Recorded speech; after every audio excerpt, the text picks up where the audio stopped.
नमस्कार। कांग्रेस पार्टी के राजस्थान में हुए चिंतन सवर के बाद महाराष्ट्र में एनसीपी कांग्रेस शिवसेना के महाविकास आघाड़ी गठबंधन वाली उद्धव सरकार में हड़कंप मचा हुआ है, क्योंकि महाराष्ट्र कांग्रेस के प्रदेशाध्यक्ष नाना पटोले और महाराष्ट्र कांग्रेस के विधायकों ने कांग्रेस आलाकमान सोनिया गांधी को पत्र लिखकर मुख्यमंत्री उद्धव ठाकरे और एनसीपी सुप्रीमो शरद पवार की शिकायत कर डाली है। सूत्रों से मिली जानकारी के मुताबिक कांग्रेसी नेताओं के इस लेटर वार पर राजस्थान के मंथन शिविर में 500 से ज्यादा कांग्रेस के वरिष्ठ नेताओं ने कांग्रेस आलाकमान सोनिया गांधी और राहुल गांधी सहित प्रियंका गांधी वाड्रा को महाराष्ट्र कांग्रेस के नेता और विधायकों की नाराजगी पर गौर करने की सलाह दे डाली है, जिसके बाद उद्धव ठाकरे की सीएम गद्दी पर संकट के बादल मंडराने लगे हैं, क्योंकि सोनिया गांधी किसी भी वक्त उद्धव ठाकरे की गद्दी से हाथ का आशीर्वाद वापस लेने वाला आदेश दे सकती है। और कांग्रेस के इसी लेटर वार ने एनसीपी शिवसेना के नेताओं में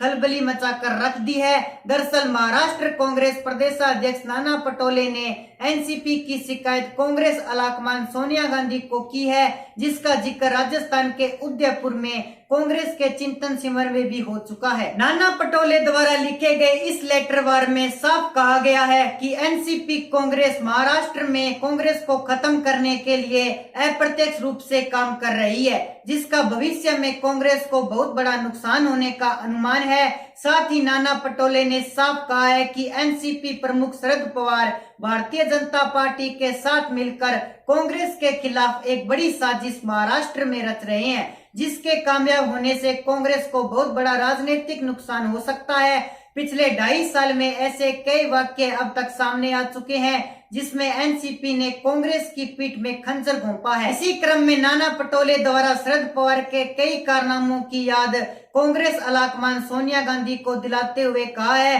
कि शरद पवार ने भिवड़ी में कांग्रेस के 17 प्रशासनों को तोड़ मरोड़ कर एनसीपी में शामिल कर लिया है। अमरावती बैंक मामले में शरद पवार ने कांग्रेस का साथ देने की बजाय भारतीय जनता पार्टी का साथ दिया। निकाय चुनाव में एनसीपी द्वारा कांग्रेस का समर्थन करने की बजाय शरद पवार ने बीजेपी को समर्थन दिया, जिसका कांग्रेस को भारी नुकसान भी उठाना पड़ा। कांग्रेस के विधायक निधि एनसीपी द्वारा रोकने के आरोप भी नाना पटोले ने शरद पवार पर लगाए हैं। ऐसे अनेकों आरोप के साथ इस दफ्तर में एनसीपी और शिवसेना के दोगलेपन और कांग्रेस को भीतर ही भीतर खोखला करने का जिक्र किया गया है, जिस पर मंथन शिविर में 500 से ज्यादा कांग्रेस के वरिष्ठ नेताओं ने अपनी अपनी राय कांग्रेस आलाकमान के समक्ष रखी है, जो उद्धव सरकार के लिए मुश्किलें पैदा करने का काम करेगी। पिछले 2.5 साल में एनसीपी सुप्रीमो शरद पवार और शिवसेना प्रमुख उद्धव ठाकरे के खिलाफ महाराष्ट्र कांग्रेस के नेताओं ने कई बार आवाज उठाई है। सोनिया गांधी को कई बार पत्र भी लिखे गए।